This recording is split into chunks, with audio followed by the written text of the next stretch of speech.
锄禾日当午，汗滴禾下土。谁知盘中高，块块皆辛苦。为了吃年糕，大熊和蓝胖子也是拼了。最后难倒他们的却是数学问题。大熊家年糕 QQ 弹弹还能拉丝，好吃又健康，可就剩一块了。虽然蓝胖子有最大的优势，但大熊单身10年的手速更胜一筹。两人为这块年糕打得不可开交，家都快被拆了。最后姜还是老的辣，最后一块年糕被老妈一口闷了。明明就是老妈给了个单数，才引起了这场争斗。可女人才不会跟你讲道理。蓝胖子忽然想起还有年糕制造机这个神器，两人用期待的小眼神看了半天，才发现这东西竟然还得放原料。两人向老妈要糯米，结果无功而返。蓝胖子决定从糯米开始做，他掏出了一箱农业装置合集，这是个可以在家种田的大全套，包括胶囊式秧苗，能量下 24K 钛合金狗眼的发射式小太阳，像牙膏一样挤出来就可以下雨的桶装式乌云，还有必不可少的稻草人和稻田卷纸。铺好稻田，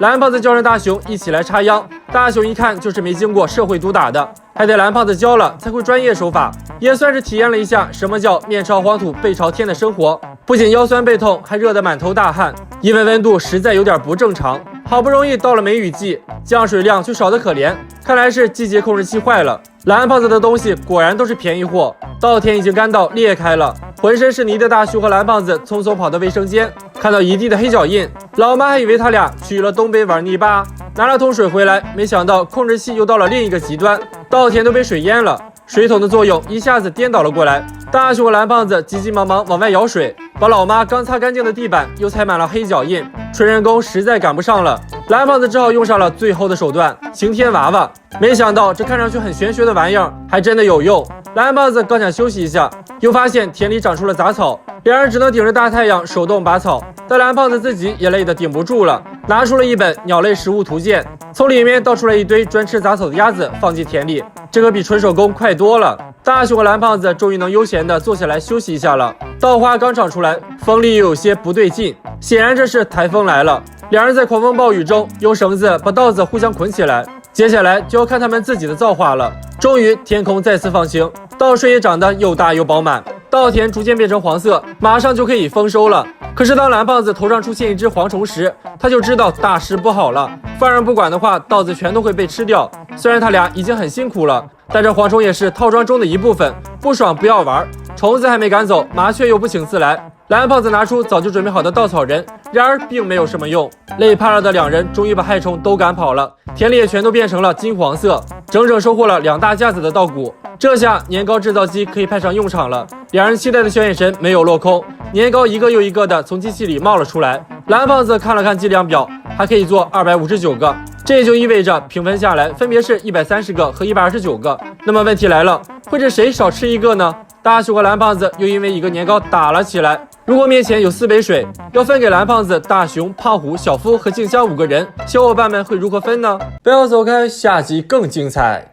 这是我见过最勇敢的小学生，绿色的帽子说戴就戴。古有武松打虎，今有大熊打狮，可为何这么勇猛的大熊就要在狮子面前往自己身上涂调味料呢？大熊和蓝胖子在空地上捡到个箱子，本以为开箱爆成装，却出了一只神丑，胖虎养的舔狗酷哥。胖虎一看大熊把他牵回来了，气得直接关门送客，让大熊自己捡到的自己负责。虽然大熊总是被酷哥欺负，但狗狗是人类的朋友，怎能放任不管？蓝胖子想用听话帽子把酷哥训练成一条厉害的狗狗，也不管命令帽子有多绿，就往大熊头上扣，然后给酷哥戴上了服从帽子。明明是听话帽子，却让大熊玩成了杂耍帽子，气得酷哥直接张口说人话。原来胖虎又让他学猫叫，又让他跳舞，这简直就是对他狗哥的践踏。而且平时吃的也不好，也不陪他玩，可对于狗狗来说，认主了那就是一生的事情。作为猫科动物的蓝胖子听得相当气愤，拉着酷哥就要摩拳霍霍向胖虎。这下听话帽子就落入了大熊之手，小猫小狗之类的怎能配得上他野比海皇的名号呢？巧的是，空地上竟然真的如他所愿出现了一头狮子，大熊吓得撒丫子就跑，还去问小伙伴最近动物园的伙食是不是不太好。得到了否定答案的大熊又回到空地，刚才果然是自己的幻觉，可刚松一口气，狮子就跃起40米，眼看大熊就要成为午餐肉，服从帽子却扣在了狮子头上。这下大熊可威武了，不仅是个合格的驯兽师，还是世界上唯一徒手打倒狮子的小学生。可小伙伴们却一直认为狮子有演戏的成分，纷纷离开。如果不出意外的话，要出意外了，帽子竟然掉了。大熊也觉得绿帽子不能老戴，反手就扣在了狮子头上。这下狮子成了发号施令之人，大熊只能乖乖的带他去自己家。大熊本以为老妈能帮他一把，可摘了眼镜的老妈根本就是3米开外人畜不分。在他眼里，狮子就是个毛发旺盛的猛男罢了。现在唯一的希望就是蓝胖子了。眼看他牵着酷哥到了家门口，可还没进门就又走了，留下大熊和饥肠辘辘的狮子共处一室。大熊在冰箱里翻肉时被老妈抓了个现行，儿子的命难道就不如一块肉吗？虽然冰箱已经被掏空了，但这些还不够给狮子塞牙缝的。看着光滑细嫩的大腿肉，紧致红润的脸颊肉，不就是食物的最佳人选吗？在替换帽子的作用下，大熊只能先把自己洗干净去腥，然后拿来盐和黄油脱光光之后给自己调味儿。眼看大熊即将命丧血盆大口，狮子突然停了下来。原来他嘴还挺刁的，没番茄酱人家可吃不下呢。家里正好没有番茄酱，大熊只好去买了一大包，准备用来涂身体。回家路上遇到了你的就是我的胖虎，帽子被抢走，直接扣在了自己头上。眼看胖虎要代替自己成为午餐肉，大熊扑倒胖虎，让帽子掉了下来。狮子再次出现，皮糙肉厚的胖虎显然更符合他的口味。胖虎只能大声呼救，没想到第一个冲上去的竟然是酷哥。即使体型差距很大，即使被拍飞，即使有被吃掉的可能，但为了主人，狗狗什么都可以做。关键时刻，蓝胖子一发缩小灯，让大狮子变成了小猫咪。而胖虎也终于回心转意，背着胖虎回家了。小伙伴们家里是否也有养宠物呢？都养的什么呢？不要走开，下集更精彩。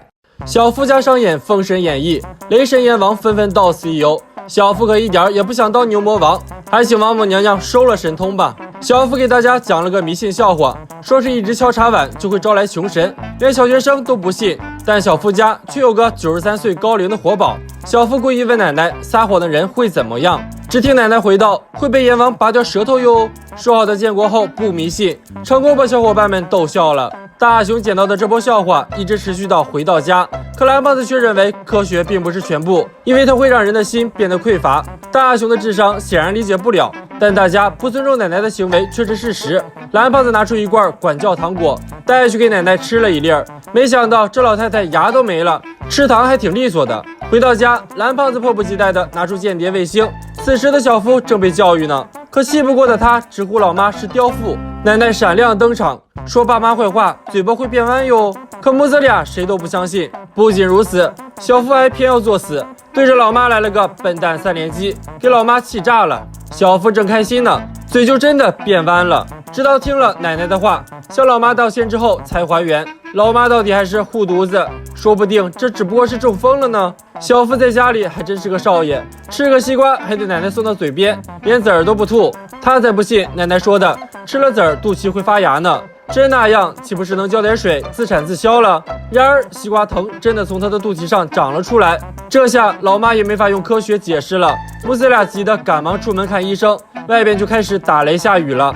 奶奶见小夫光天化日之下挺着个肚脐，又开始了，打雷时露肚脐会被雷神拿走肚脐哦。只听天空一声巨响，雷神闪亮登场，老妈刚拿好伞出来，他就不见了。和他一起消失的还有小夫的肚脐，把孩子他妈吓得只能原地跑酷。幸灾乐祸的大熊两人笑得都快抽风了，可怜的小夫只能扯着嗓子向雷神道歉。雨终于停了，老妈发现小夫居然有了，他有肚脐了。